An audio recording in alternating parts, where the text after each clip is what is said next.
Você lembra daquele vídeo aqui do canal em que a gente falou sobre a esposa secreta de Jesus? Pois é.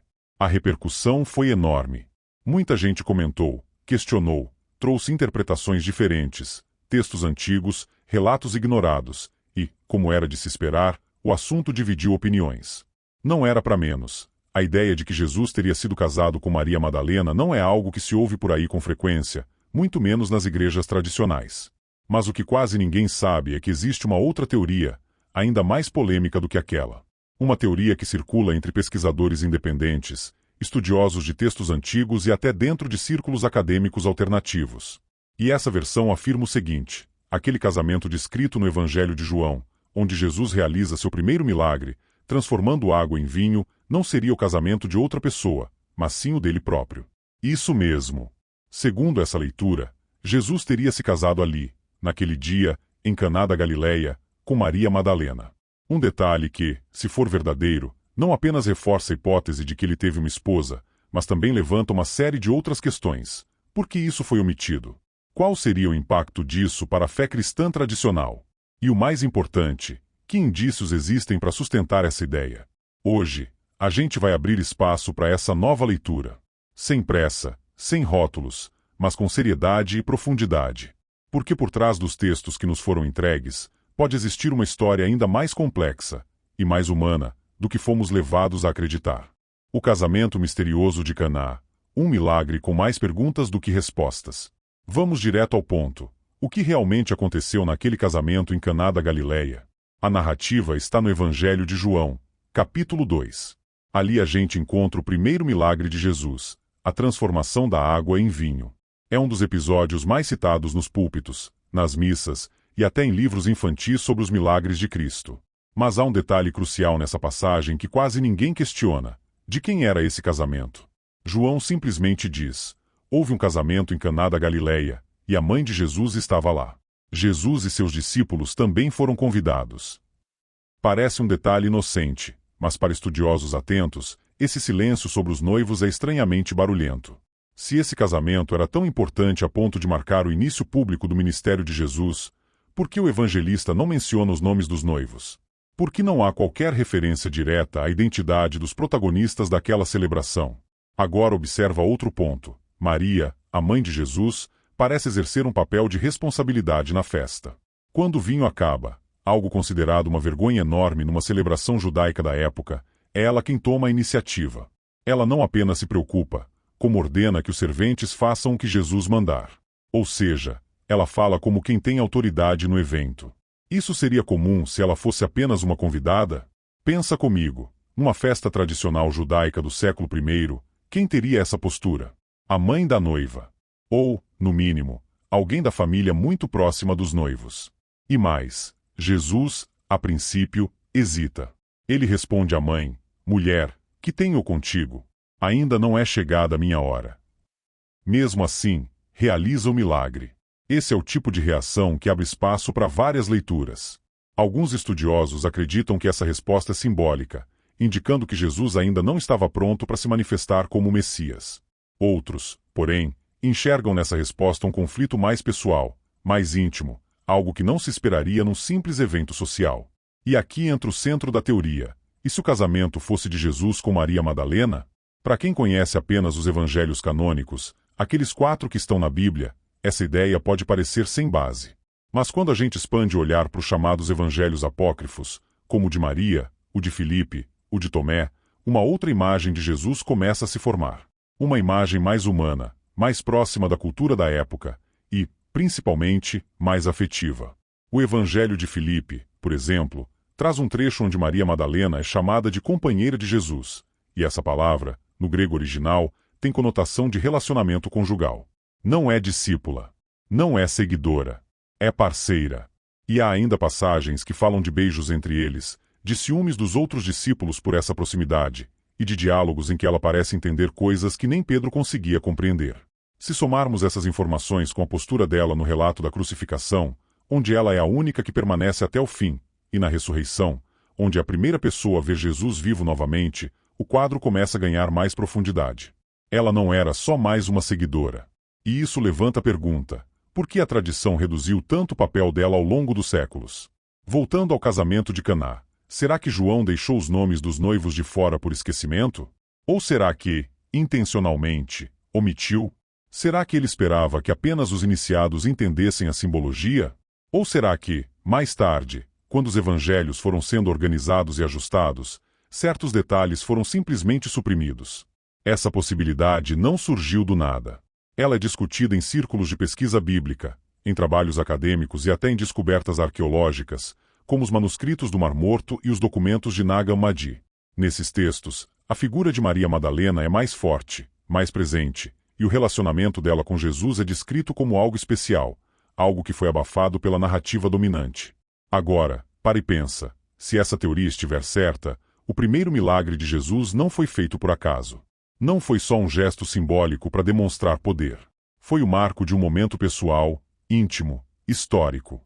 Um gesto dentro do próprio casamento, realizado não para impressionar os outros, mas como parte da sua vida real, como homem, como judeu, como alguém que seguiu a tradição da época. E aí, a pergunta que fica é: por que isso incomoda tanto? Será que aceitar que Jesus teve uma esposa abalaria de fato sua mensagem? Ou seria justamente o contrário? Tornaria sua missão mais completa, mais próxima, mais humana? Essa teoria não tem como objetivo tirar a fé de ninguém. Mas ela convida a olhar com outros olhos. Porque às vezes, o que foi deixado de fora da história é tão revelador quanto o que foi contado. Por que esconderiam um casamento? A construção do Jesus sem esposa. Agora a pergunta inevitável: se Jesus realmente foi casado, por que isso teria sido escondido? Por que essa parte da história não está registrada claramente nos evangelhos que a maioria conhece? E mais, quem teria interesse em apagar esse detalhe tão significativo da vida dele? Para entender isso, a gente precisa voltar no tempo e observar como a imagem de Jesus foi construída. E, principalmente, por quem? Nos primeiros séculos do cristianismo, havia muita disputa sobre quem tinha autoridade para definir o que era o verdadeiro ensinamento de Jesus. Existiam várias comunidades cristãs espalhadas por regiões diferentes, com interpretações diferentes, evangelhos diferentes e até doutrinas completamente distintas umas das outras. Algumas dessas comunidades viam Jesus como mestre humano iluminado. Outras já o tratavam como divino desde o nascimento. Algumas davam destaque a mulheres, como Maria Madalena, outras a silenciavam completamente. E aí, com o passar do tempo, uma dessas correntes acabou ganhando mais força, a que ligou o cristianismo ao Império Romano. Foi com o imperador Constantino, no século IV, que o cristianismo deixou de ser perseguido e se tornou religião oficial do Império Romano. E quando o poder político entra na jogada, tudo muda. Aquilo que antes era uma fé fragmentada, passou a ser sistematizado, controlado e editado. O Concílio de Nicéia, em 325 d.C., foi o marco desse processo. Ali, líderes religiosos se reuniram para definir o que entraria na doutrina oficial, quais evangelhos seriam aceitos e qual seria a imagem oficial de Jesus. Textos que mostravam um Jesus mais humano, mais íntimo, mais ligado a vínculos afetivos, como os evangelhos apócrifos, ficaram de fora.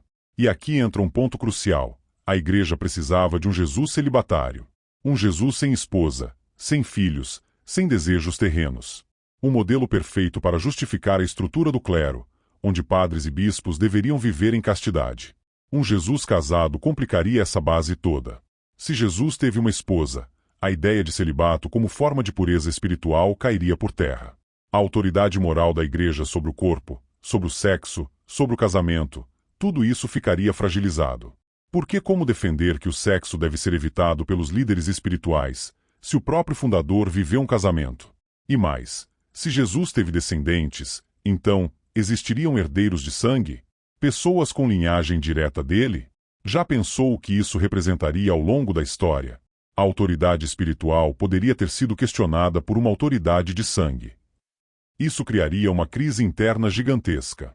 Não é à toa que em nenhum dos evangelhos canônicos a figura de Maria Madalena é tratada com o destaque que ela merece. Ela aparece sim, mas sempre com certo cuidado, sempre com uma aura de mistério. E depois, nos séculos seguintes, a imagem dela foi sendo rebaixada cada vez mais. Lembra que durante séculos ela foi retratada como uma ex-prostituta? Pois é. Isso não está em lugar nenhum da Bíblia. Foi uma interpretação promovida por líderes da igreja, especialmente no século VI, quando o Papa Gregório I fez essa associação entre Madalena e a mulher pecadora que ungiu os pés de Jesus. Não havia base textual para isso. Foi uma construção teológica. Uma forma de domar a imagem dessa mulher que, em outras fontes, aparece como companheira, líder, talvez, esposa de Jesus. E é aí que a teoria das bodas de Caná como o casamento de Jesus se encaixa. Ela foi simplesmente deixada de lado porque não cabia no projeto de poder religioso que estava sendo consolidado. Uma religião que precisava de figuras celibatárias, puras, intocadas pelo mundo material. Um Jesus casado não servia para isso. Então, esconder essa parte da história não foi um descuido. Foi uma escolha. Uma decisão estratégica. Agora, será que esconder algo tão humano diminui a mensagem espiritual de Jesus? Ou será que a aproxima ainda mais das pessoas comuns? Porque, no fim das contas, o que seria mais impactante? Um Deus distante, ou um Deus que sentiu amor, afeto, parceria, que soube o que é ter uma companheira do lado? Essa teoria não é só uma curiosidade histórica. Ela mexe com estruturas profundas. E talvez por isso tenha sido enterrada por tanto tempo. A teoria que a Igreja nunca quis oficializar. A teoria de que o casamento em Caná teria sido, na verdade, o casamento de Jesus com Maria Madalena nunca foi aceita pela tradição cristã oficial. Ela não faz parte da teologia institucional da Igreja, não aparece nos catecismos, e dificilmente será mencionada em qualquer sermão convencional. Mas isso não significa que ela não exista ou que nunca tenha sido discutida. Pelo contrário, essa teoria sempre esteve nos bastidores da história cristã, sendo passada adiante por textos que foram considerados apócrifos, por interpretações alternativas e por estudiosos que decidiram questionar a narrativa dominante. Documentos como o Evangelho de Maria, o Evangelho de Filipe e outros manuscritos descobertos ao longo do século XX, como os de Nag Hammadi, no Egito, mostram que, nos primeiros séculos do cristianismo, existiam comunidades inteiras que tinham uma visão diferente sobre o papel de Maria Madalena. Para muitos desses grupos, ela era mais do que uma seguidora. Era uma figura central. E sua ligação com Jesus era tratada com um nível de intimidade que os evangelhos canônicos preferiram silenciar. É importante lembrar que esses textos não foram destruídos por acaso. Foram considerados heréticos, proibidos e seus seguidores perseguidos. Ao longo do tempo, a Igreja consolidou uma versão única da história, e tudo que escapava disso foi colocado de lado. Inclusive qualquer hipótese que sugerisse que Jesus pudesse ter tido uma vida conjugal. A teoria das bodas de Caná como casamento de Jesus sobrevive nas margens.